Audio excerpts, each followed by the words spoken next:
কিছুদিন আগে আমি ইনলজদের সাথে গিয়েছিলাম শ্রীমঙ্গলে। আর শ্রীমঙ্গল স্টেশনে যখন আমরা পৌঁছাই, তখন ছিল মাত্র ৪:৪৫। আর একটু ভোর হওয়ার পরে আমরা দেখলাম স্টেশনের বাহিরে একটা হোটেলে গরম, গরম নাস্তা রেডি করছিল।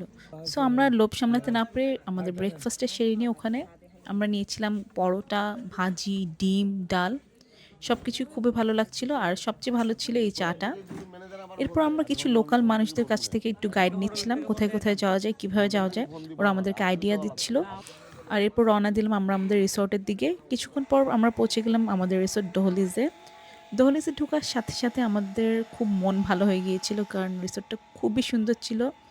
একদমই কাম একটা রিসোর্ট।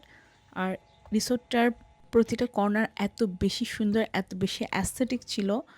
আমি অবশ্যই এই রিসোর্টটা নিয়ে আলাদা একটা ভ্লগ বানাবো কারণ রিসোর্টটা আমার খুবই পছন্দ হয়েছিল। যেহেতু আমরা শ্রীমঙ্গলে শুধু একদিনই থাকবো আর এরপরে চলে যাব সিলেট সিটিতে। সো আমরা সবাই তাড়াতাড়ি রেডি হয়ে যাচ্ছিলাম আর এরপর চলে যাচ্ছিলাম আমাদের শ্রীমঙ্গলের কিছু স্পট এক্সপ্লোর করার জন্য। আর এই ফাঁকে আমি একটু রিসোর্টটা ঘুরে ঘুরে দেখছিলাম।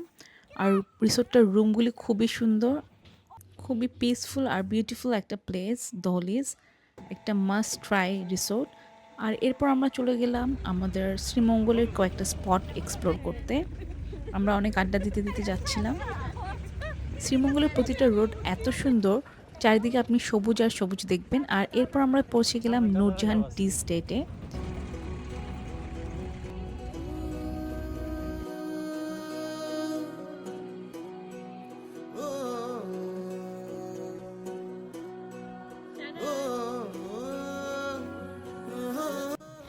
আমি আমার ম্যান্ডেটরি বলিউড কিছু পোজে ক্লিপস নিয়ে নিচ্ছিলাম।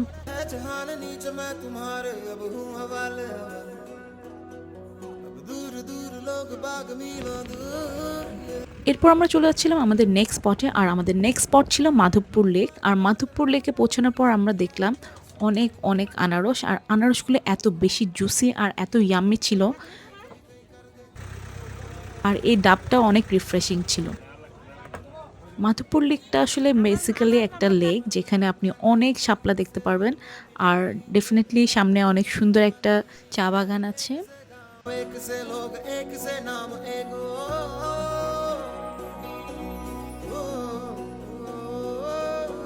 দেন আমরা লাঞ্চ করে নিয়েছিলাম। আনফর্চুনেটলি সেই ক্লিপসগুলো আমাদের নেই।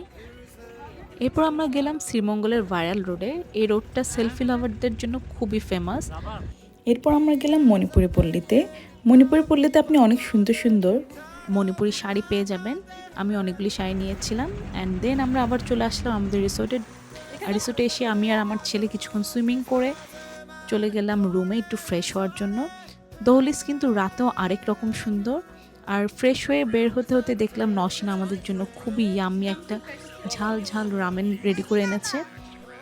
সো আমরা সন্ধ্যায় একটু হালকা পাতলা নাস্তা করছিলাম, আড্ডা দিচ্ছিলাম।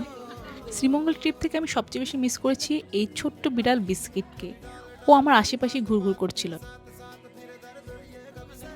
সো সন্ধ্যায় আমরা একটু আড্ডা দিচ্ছিলাম, মজা করছিলাম। আর আমরা খুব ফানি কিছু রিলস বানাচ্ছিলাম। তাহলে আমি জামাইয়ের বাস খাবো না। চিন্তা করছেন মানে টিকটক যদি করবার দেয় তাহলে আমারে দেও ফেমো করি না শেখাও কাইনা।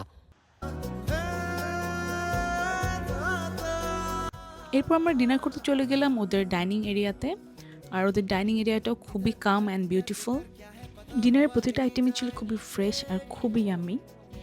দহলিজের food, service, staff, behaviour, everything was so perfect. And if you are a nature lover like me, add Srimangal and Dahliz on your list.